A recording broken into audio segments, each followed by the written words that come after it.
What's up, Tiger fans?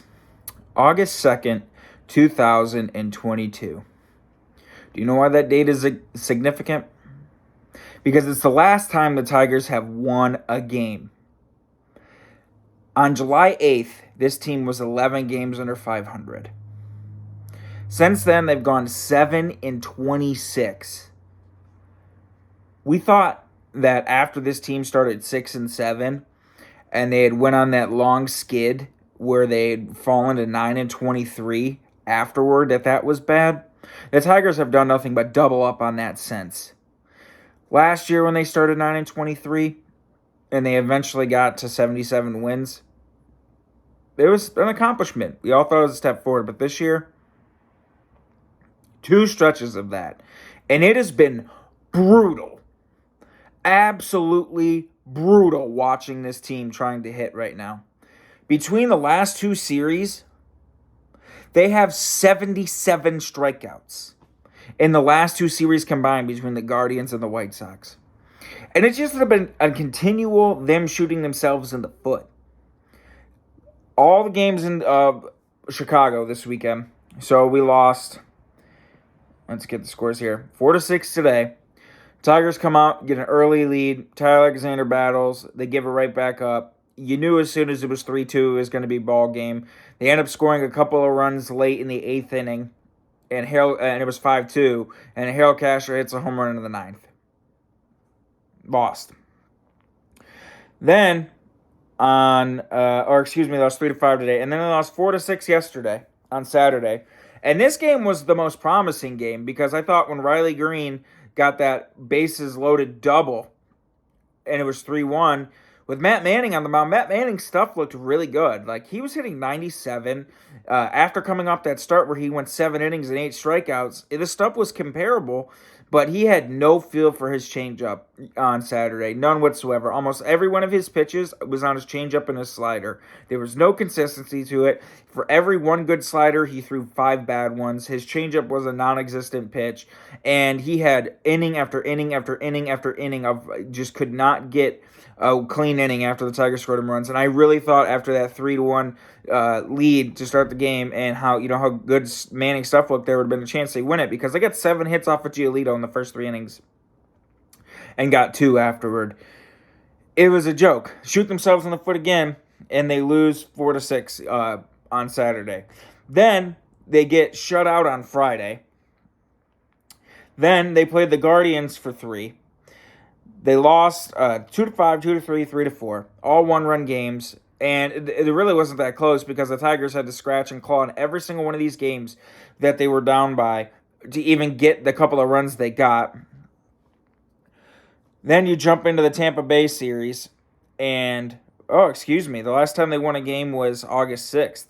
My apologies, guys. Doesn't matter. When they won 9-1, that was the last good game where they had any kind of offense when they won 9-1, but then they lost. So August 7th was the start of the losing streak, and coincidentally, it was the day that they fired Al Avila. They haven't won a game since they fired Al Avila, but we all know he needed to go.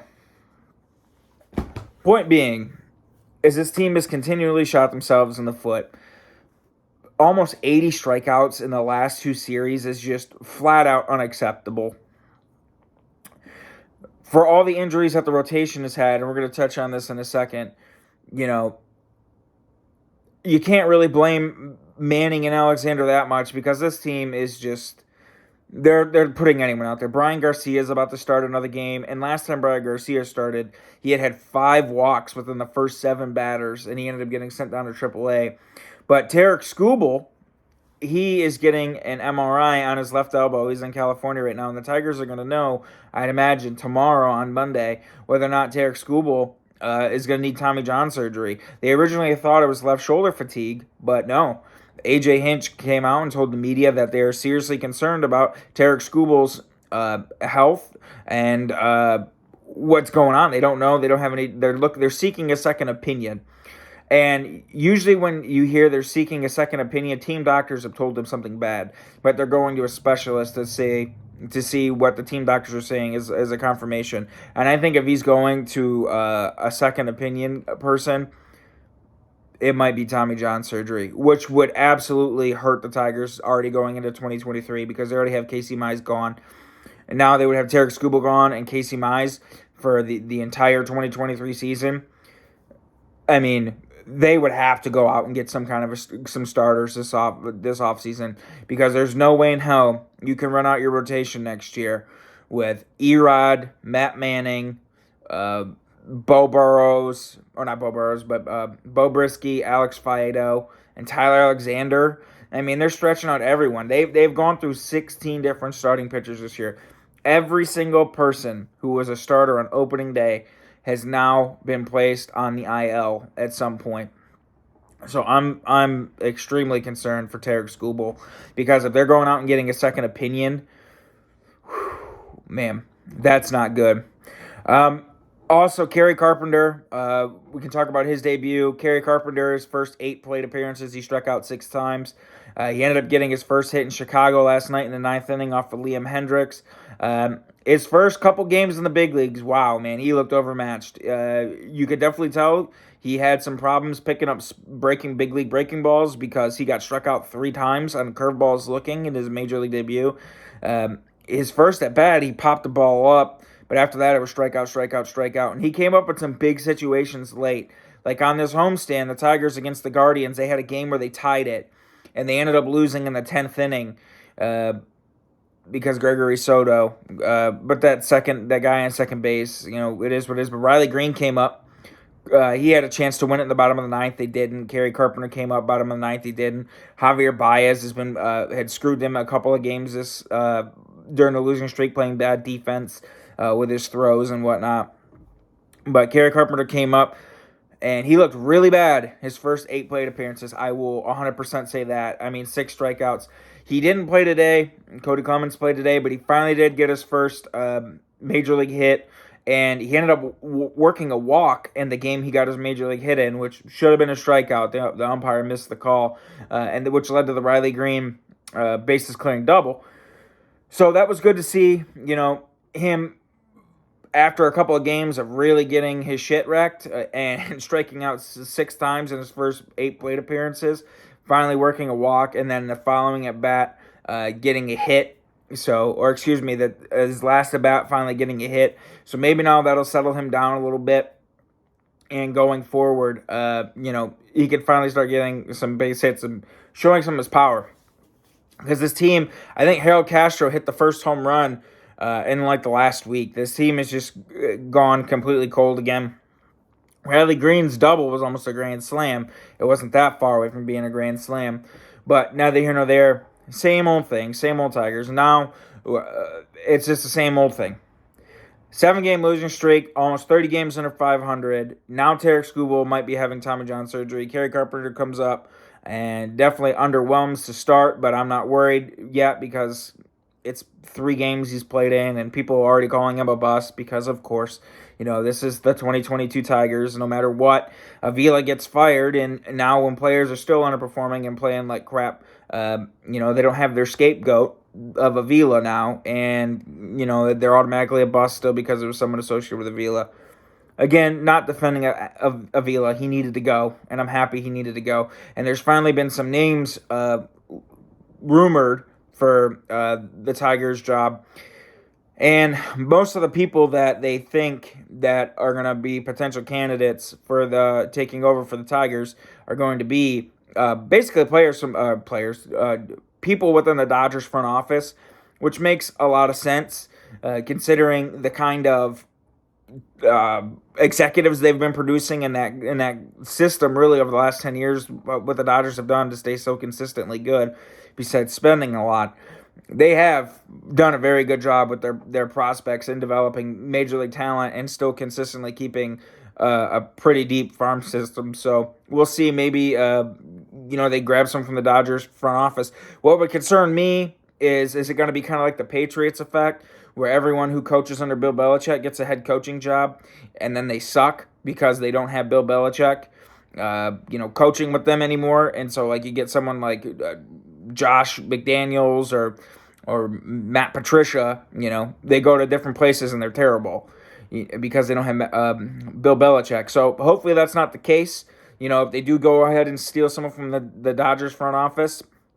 But we'll see how they go and what the direction they're going with the franchise. But this team, it's this 7-game losing streak it's been pretty brutal to watch. And after starting 6-7 and then having that streak to make them go 9-23, getting teased last year for them to do that and then still win 77 games. Now this year, they're going to lose 100. It's looking like it's going to be a 100-loss season. And the only reason why they're not the worst team in the MLB is because the Washington Nationals exist. If it wasn't for the Washington Nationals existing, the Tigers would be overall the worst team there is in the major leagues by a lot. You could honestly make the argument that the Tigers are the worst team in baseball, even with the Nationals existing, because the Nationals have gone through a complete teardown, and the Tigers are only a few games better than them.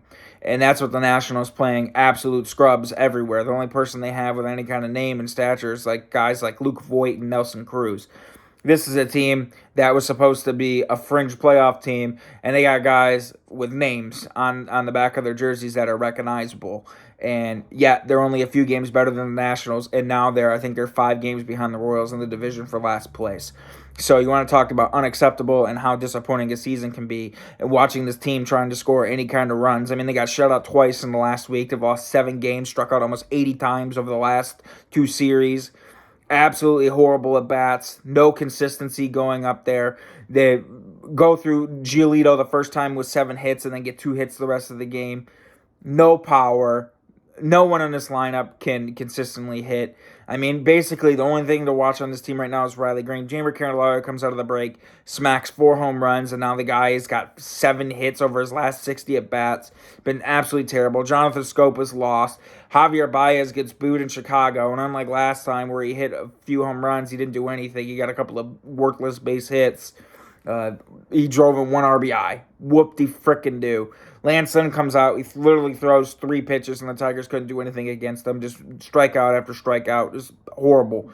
And now they're going to go into Cleveland, where they've been absolutely horrible against, really, since 2016. And they're probably going to go in there and get swept before they come home. Let's see. They come home and play the Angels next week, and after they play 4 in Cleveland, because there's a doubleheader tomorrow.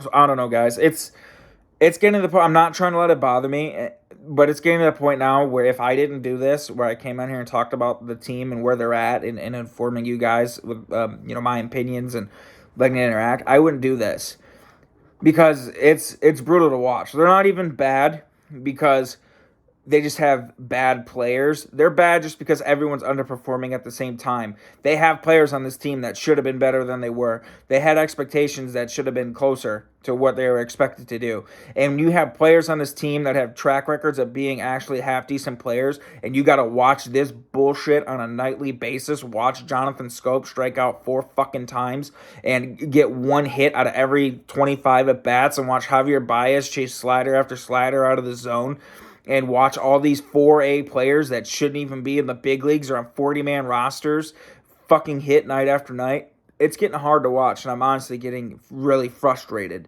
If I didn't do this and I didn't enjoy doing this, talking about the Tigers, I would not be watching them on a nightly basis because this shit is getting embarrassing. It's a joke. 7 straight losses. You've won 7 games out of your last 32. Like, what the fuck? Horrible, pitiful. It's a joke. And I'm getting fed up of watching this crap. So, that's about it. Kerry Carpenter makes his debut. Strikes out 8 times in his, he struck out 6 times in his first 8 plate appearances. Tigers struck out almost 80 times over the last 2 series. Tarik Skubal is going to get a second opinion on his elbow. And I'll be back on here when that's announced to say what the results are going to be. Does he need Tommy John again for the second time in his career? And the Tigers haven't won a game since August 6th.